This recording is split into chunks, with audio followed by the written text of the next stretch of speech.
Vi sitter här i väntan och spelar lite Dota och pushar på och smeker med motståndet vi leker. Vi sitter här i väntan och spelar lite Dota och springer runt och creepar och motståndet vi slipar. Vi sitter här i väntan och spelar lite Dota och pushar på och smeker med motståndet vi leker. Vi sitter här i väntan och spelar lite Dota och springer runt och creepar och motståndet vi slipar. Hey, ¿cómo están todos? Bienvenidos a su clase favorita, la clase del profesor Roberto, su youtuber favorito. Súper bien. El día de hoy pues vamos a tener la oportunidad de hablar un poquito sobre las generalidades del entrenamiento físico y básicamente entablar una conversación sobre algunos aspectos del punto de vista teórico muy importantes al momento de definir o decidir, ¿verdad?, lo que sería las decisiones para poder generar un programa de entrenamiento físico, debido a que al momento que planificamos y tratamos de estructurar y sistematizar una serie de ejercicios físicos a mediano y largo plazo, vamos a tener la oportunidad de tener en consideración aspectos del punto de vista fisiológico, morfológico y funcional que se pueden relacionar directamente con el desarrollo de la condición física o de los componentes de la condición física. En el día de hoy vamos a hablar un poco sobre las generalidades y los principios del entrenamiento y aquellos aspectos que nos pueden ayudar a tomar decisiones para, de una u otra manera, estar, digamos, planteando una estrategia de entrenamiento bien contextualizada y fundamentada en lo que históricamente los grandes teóricos han planteado a nivel de lo que es el entrenamiento físico, ¿verdad? Antes de nada, recordemos que el entrenamiento físico es la estrategia en la cual nosotros podemos prescribir y diseñar una serie de sesiones de ejercicio a mediano y largo plazo en un periodo de tiempo determinado, ¿verdad?, que permita garantizar que los componentes de la condición física puedan desarrollarse de una manera adecuada, que puedan cambiar o adaptarse, ¿verdad?, de manera positiva, buscando normalmente, obviamente, un beneficio en la salud física del individuo. Y en otros contextos estamos hablando de pronto el rendimiento físico hacia el deporte, o en otros contextos podemos hablar definitivamente de la readaptación y la rehabilitación de algunos de los componentes de la condición física que se han perdido por algún tipo de trastorno, por una patología bien puntual o por el desuso. En caso particular, pues vamos a estar hablando de esas generalidades. El concepto de plasticidad neuromuscular es clave para poder entender de una u otra manera de que el cuerpo, básicamente nuestros sistemas corporales obedecen a los estímulos mecánicos provenientes de la tensión mecánica producido por el músculo esquelético. Es decir, de que las adaptaciones obedecen a la frecuencia, la intensidad, la secuencia, la dosis, el volumen de la activación, reclutamiento de las fibras musculares de nuestro cuerpo. Es decir, de que el ejercicio físico, como todos sabemos, se basa con la secuencia de ejercicios, la repetición de movimientos corporales, ¿verdad?, que tienen un objetivo de estimular uno o varios componentes de la condición física. No obstante, el término de adaptación normalmente obedece el estímulo que el cuerpo ofrece a través de la tensión mecánica al músculo, la transducción mecánica producida por las contracciones, algo que hoy en día se llama mecanotransducción, básicamente se ve reflejado en no solamente las adaptaciones del punto morfológico, sino adaptaciones desde el punto de vista neuromuscular y las adaptaciones desde el punto de vista sistémico multisistémico, asociando a las adaptaciones que también son subsecuentes en el sistema cardiovascular, respiratorio, endocrino, ¿verdad?, entre otros que se pueden asociar directamente al esfuerzo físico. Es decir, que a través del estímulo generado por el músculo esquelético en la realización de una o varias o muchas sesiones de ejercicio, normalmente tendrá como consecuencia alguna serie de respuestas que en condiciones normales y controladas a través del entrenamiento generan adaptaciones siempre positivas.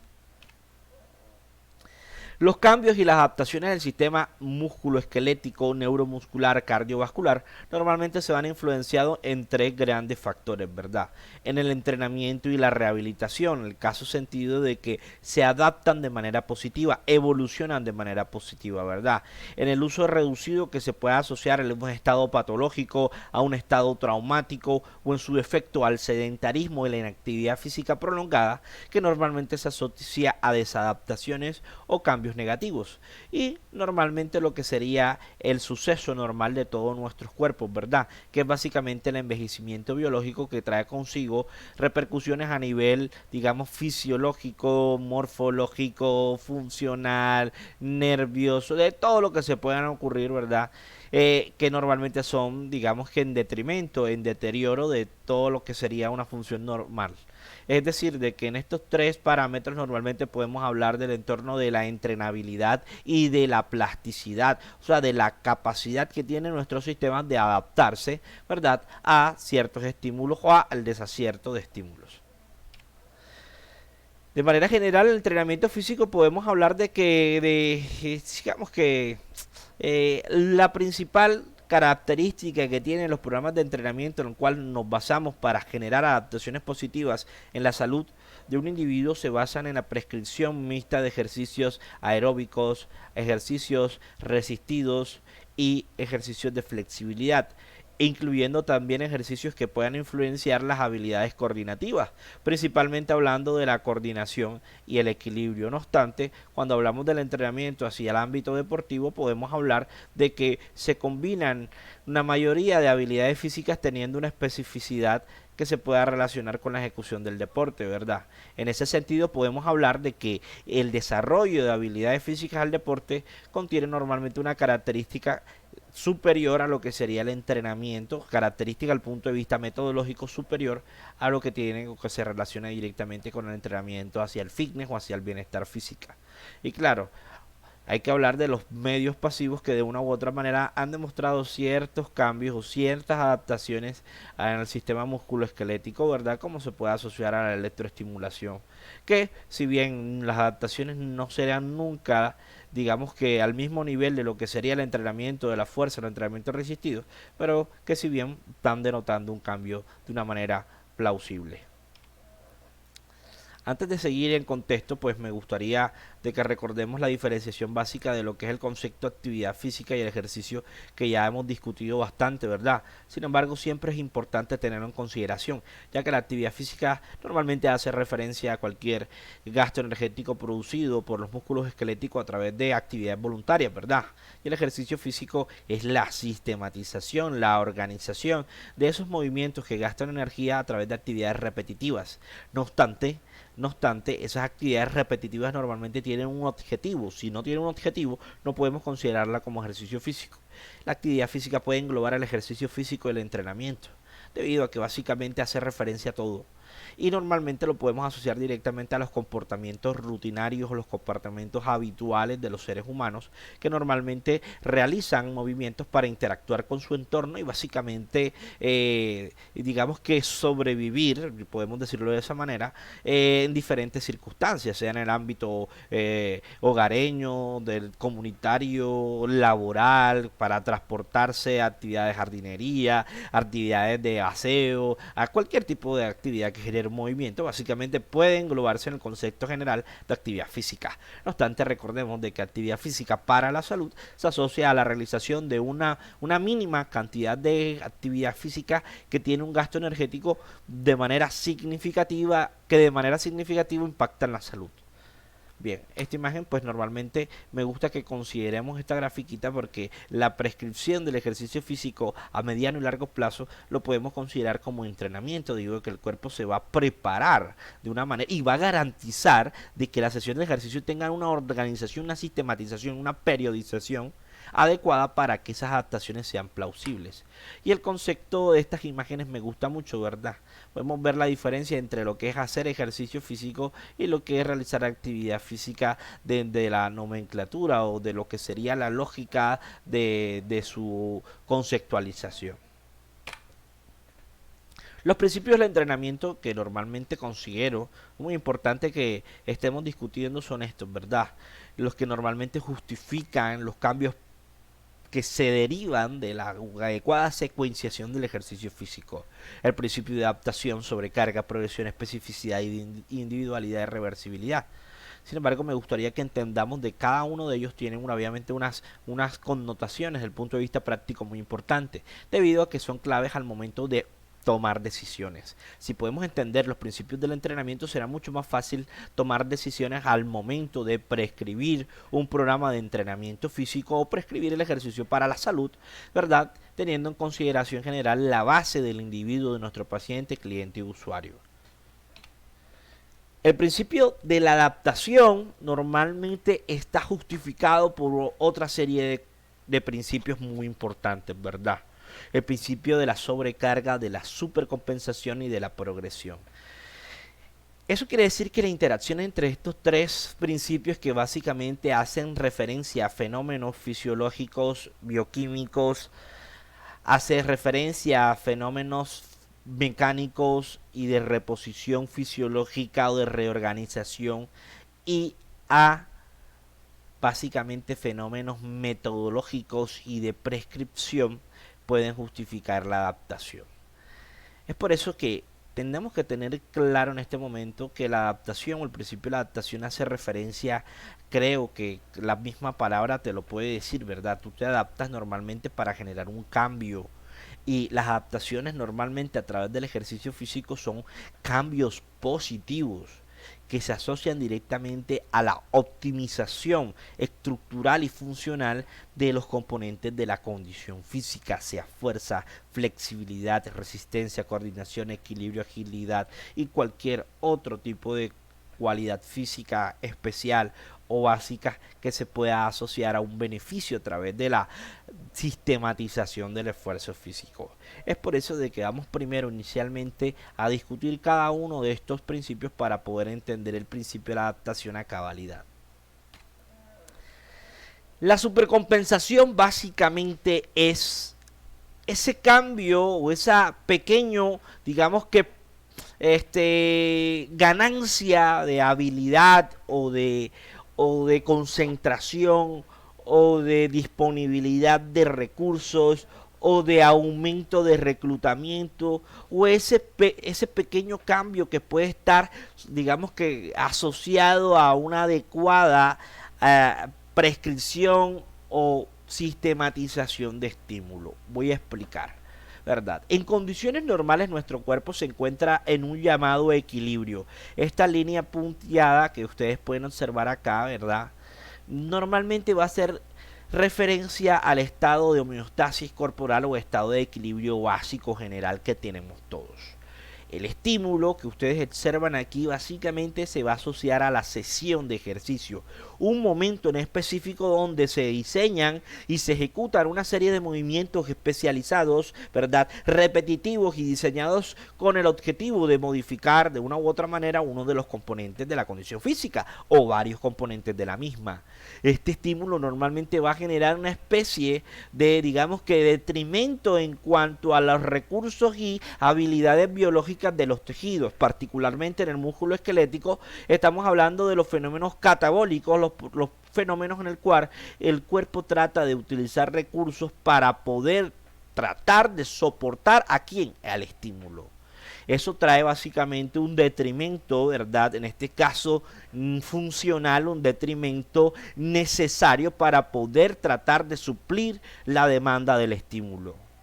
Posteriormente, al finalizar el estímulo, los procesos de catabolismo normalmente se atenúan y desaparecen cuando empezamos a un proceso de reorganización fisiológica que normalmente conocemos como el anabolismo, que es la reparación de lo que se utilizó, la regeneración y la reestructuración para poder volver al nivel al menos de homeostasis, el nivel de equilibrio. No obstante, normalmente nuestro cuerpo tiene la posibilidad de supercompensar, ¿verdad?, todos los procesos catabólicos derivados del estímulo para poder tratar de responder de manera adecuada a un nuevo estímulo similar. Es decir, que el cuerpo se va a preparar para tratar de responder de una manera más equilibrada sin tener que llegar a los mismos procesos catabólicos a un estímulo similar. Claro, si tú prescribes el mismo estímulo de una manera regular, periódica y que tenga las mismas características, dejaremos de hablar simplemente de un fenómeno de supercompensación porque el cuerpo se adaptará a dicho estímulo. Eso lo podemos ver en esta gráfica donde podemos analizar de que normalmente el periodo de adaptación digamos que subsecuente a la supercompensación fisiológica se puede asociar directamente a los procesos anabólicos, catabólicos y anabólicos que se asocian a los intervalos de recuperación adecuados. O sea que para que este proceso anabólico se dé de manera eficiente y efectiva, el periodo de recuperación tiene que ser coherente con la cantidad o la magnitud del deterioro de la función biológica o de las estructuras o las concentraciones de, digamos que sustancias o fluidos o cualquier recurso que el cuerpo haya utilizado para tratar de soportar el estímulo. Y si ese proceso anabólico es correcto con el suficiente tiempo de recuperación, podemos hablar de una verdadera supercompensación que genera una adaptación. La línea punteada que observan hará referencia a que a la progresión, a la adaptación a través de la adecuada supercompensación y progresión de estímulos, porque si tú prescribes el mismo una y otra vez el mismo estímulo, no vamos a observar que la línea punteada de la supercompensación va a mostrar un nivel básicamente lineal, o sea, de que no te vas a adaptar, bueno, te adaptas inicialmente pero te vas a mantener. Esto normalmente sucede cuando la adaptación de las cualidades físicas es supremamente alto, que normalmente lo que se busca es tratar de mantener una estabilidad o tratar de evitar la pérdida de masa y fuerza muscular en adultos mayores, que tú tratas básicamente de mantener una línea estable. Pero cuando hablamos de entrenamiento hacia el desarrollo, normalmente la línea punteada tiene que estar mirando hacia arriba. Cuando no respetamos el suficiente tiempo de recuperación y la adecuada formación o reorganización fisiológica en los fenómenos anabólicos, vamos a observar esta gráfica que normalmente refleja el fenómeno de sobreentrenamiento o el llamado fenómeno de overtraining, que normalmente se asocia directamente a la secuenciación de muchos estímulos que utilizan recursos, pero como no se le da suficiente tiempo de recuperación en los fenómenos anabólicos subsecuentes, ¿verdad? Y se da un nuevo estímulo y se da un nuevo estímulo, la línea en vez de mostrarse estable o ascendente va en detrimento, porque las funciones biológicas entrarán siempre en un estado catabólico que generará obviamente un efecto negativo en la función y la integridad del tejido. Es por eso de que el sobreentrenamiento es tan malo como el desentrenamiento o hasta aún más, que se puede asociar directamente al desgaste de las estructuras y los tejidos musculoesqueléticos. El principio de la sobrecarga, siguiendo esta misma línea, pues normalmente se asocia directamente a lo que es fundamental para tratar de justificar esta gráfica, ¿verdad? De la gráfica de la adaptación. Es que básicamente las adaptaciones ocurren solamente cuando las cargas impuestas son superiores a las usuales. Si son cargas usuales, llegaremos a un momento de estabilidad, no vamos a adaptarnos. Cuando la sobrecarga es suficiente para crear adaptaciones, podemos ver el fenómeno de adaptación de una manera fluida, ¿verdad? Estímulo, catabolismo, anabolismo, supercompensación, adaptación, ¿verdad? Se progresa, aquí hay una progresión que genera nuevo estímulo de catabolismo, anabolismo, supercompensación, que se asocia normalmente a una adecuada recuperación, y aquí una nueva progresión de la carga y generará ese mismo círculo positivo, ¿verdad? Realmente no es un círculo, es básicamente una línea ascendente de adaptaciones, pero cuando es demasiada intensa, demasiada vigorosa, la sobrecarga normalmente se puede asociar a esto, al sobreentrenamiento o al deterioro y colapso de los tejidos esqueléticos, ¿verdad? Y de todos los tejidos o sistemas que se pueden asociar a el entrenamiento. El fenómeno de la progresión es bastante simple de entender a través de esta gráfica, ¿verdad? Creo que todos hemos visto esta gráfica en algún momento, hasta en los antiguos cuentos griegos o mitos griegos que normalmente hacían la referencia entre el búfalo, o en este caso pues el búfalo y el cuidador, y que normalmente el cuidador cargaba todos los días al pequeño búfalo, ¿verdad? Desde su casa hasta el lugar donde pastaba. Y a medida que iba creciendo con relación al tamaño y el peso del búfalo, el cuidador iba aumentando sus funciones biológicas para poder transportarlo. En el sentido de que cuando, bueno, esto es una exageración, pero cuando maduró completamente el búfalo, el cuidador tenía la posibilidad de cargar todo su peso porque se fue básicamente adaptando a medida, oye, a medida que iba pasando el tiempo. Es por eso que el fenómeno de la progresión normalmente se asocia a esto. La sobrecarga deja de ser una sobrecarga después de la adaptación. Si ya nos adaptamos, ¿verdad? Esa progresión necesita una sobrecarga mayor para tener la posibilidad de seguir adaptando. Si esa sobrecarga no se progresa con relación al tiempo y las adaptaciones, ¿verdad? Normalmente vamos a encontrar un estancamiento o una básicamente etapa de mantenimiento. No obstante, el volumen e intensidad debe ser aumentado gradualmente con relación a las adaptaciones de.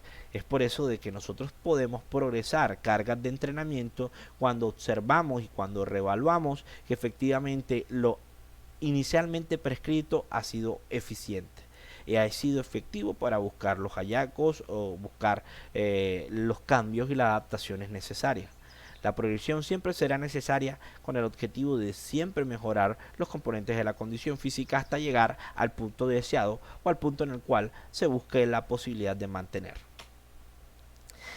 Los procesos biológicos que más progresan en función del entrenamiento son aquellos que reciben mayor énfasis durante el entrenamiento. Es obvio entender de que el principio de la especificidad se asocia a que el cuerpo se adapta a lo que estás, digamos, planificando, estructurando y ejecutando. En el sentido es que si tú vas a entrenar para aumentar masa muscular, no tendría lógica en el sentido de que prescribas ejercicios para desarrollar la resistencia aeróbica netamente.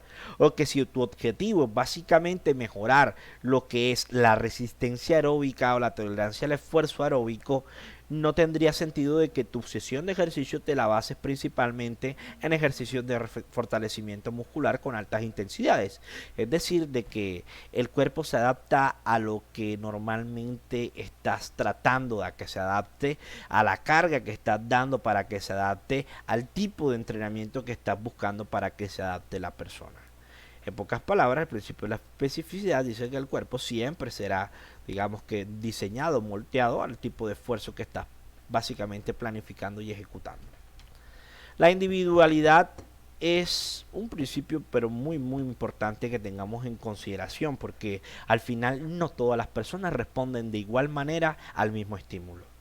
La respuesta al entrenamiento es individual y está fuertemente ligada a la herencia genética, además de factores como el historial del individuo, todo lo que tiene que ver con sus particularidades biológicas, comportamentales, ¿verdad? Y que se pueden asociar a los estilos de vida y también a la adecuada modalidad de entrenamiento, es decir, de que cada persona va a, digamos, adaptarse de manera diferente al mismo estímulo porque a nivel de la sensibilidad de las capacidades biológicas tienen diferentes umbrales. Muchas personas son muy sensibles al entrenamiento de la fuerza porque quizá a nivel biológico y a nivel de su capacidad y historial físico tienen la posibilidad de adaptarse más fácil al entrenamiento de la fuerza, adaptar más fácil desde el punto de vista morfológico. No obstante, otras personas de pronto tengan más dificultades a ese mismo estímulo desarrollar dichas habilidades. Porque claro, todos respondemos de una manera individual porque dependemos mucho de nuestra herencia genética, nuestros estilos de vida previos y el nivel de entrenamiento, de entrenabilidad anterior. Debido a que es mucho más probable que una persona con un buen nivel de entrenamiento previo o que quizá durante mucho tiempo practicó un deporte o una actividad física regular, se readapte al esfuerzo físico de una manera más eficiente que una persona que en su vida realizó una sesión de ejercicio físico. Es por eso de que las respuestas individuales son fundamentales para identificar de que no todo sirve para todo el mundo.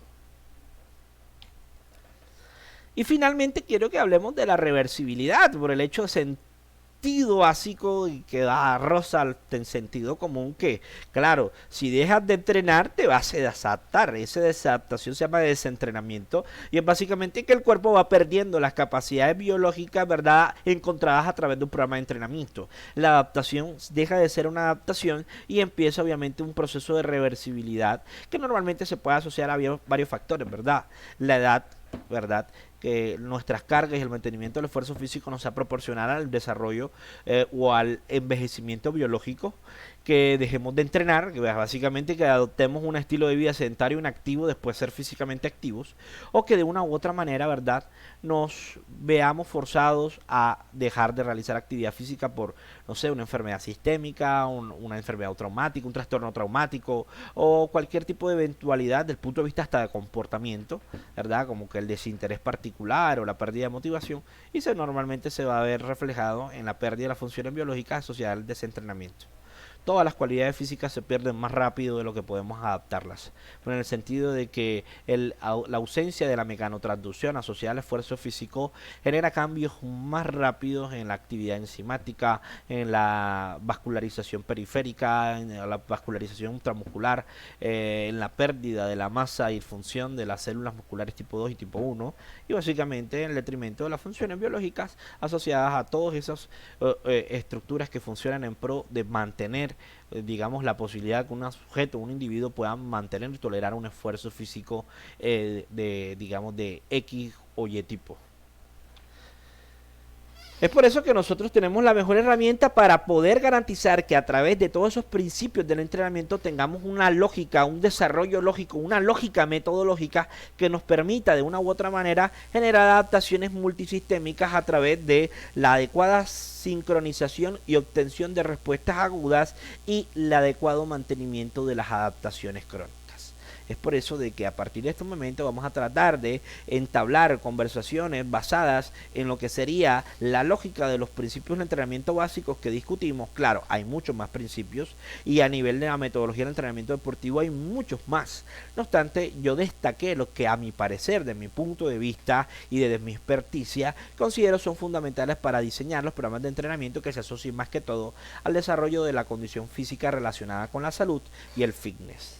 Por eso de que, chicos, repasemos un poco sobre lo que son las bases generales de la respuesta fisiológica a los diferentes sistemas corporales, y para poder entender de una u otra manera que las adaptaciones del entrenamiento de la fuerza, el entrenamiento de la flexibilidad, de las habilidades coordinativas o la resistencia aeróbica trae consigo repercusiones que requieran de una u otra manera diferentes mecanismos de periodización, de planificación y de estructuración en el tiempo. Es por eso de que hasta este momento voy a darle, digamos, que cabida a discusiones, a preguntas, y que tengamos la posibilidad de interactuar, debido a que a partir de este momento vamos a entrar de lleno a cómo podemos entrenar las cualidades físicas, qué estrategias nos brindan, digamos, los teóricos o la evidencia científica con relación a las diferentes modalidades de entrenamiento, tanto aeróbico, anaeróbico, como de flexibilidad y de habilidades coordinativas, haciendo un énfasis particular, y que digo que me interesa mucho, que desarrollemos suficientes competencias de entrenamiento de la fuerza, debido a que desde el punto de vista metodológico normalmente tiene una dificultad mayor en el punto de vista práctico, de la perspectiva práctica. Tenemos dificultades al momento de prescribir. No todos son 3 series de 12 repeticiones. ¿De dónde vienen las 3 series de 12 repeticiones? ¿Ah? Es por eso que vamos a tener la posibilidad de discutir mucho esto, porque realmente pienso y considero que nos ayuda mucho tanto en la rehabilitación como en la habilitación y el mantenimiento de las funciones biológicas para la optimización de la calidad de vida, la expectativa de vida y la función de nuestros clientes, usuarios o pacientes. Espero que estén bien y que les haya gustado esta actividad con el profesor Roberto, tu youtuber favorito. No olvides suscribirte y dejar tu like, ¿verdad? Bendiciones para todos.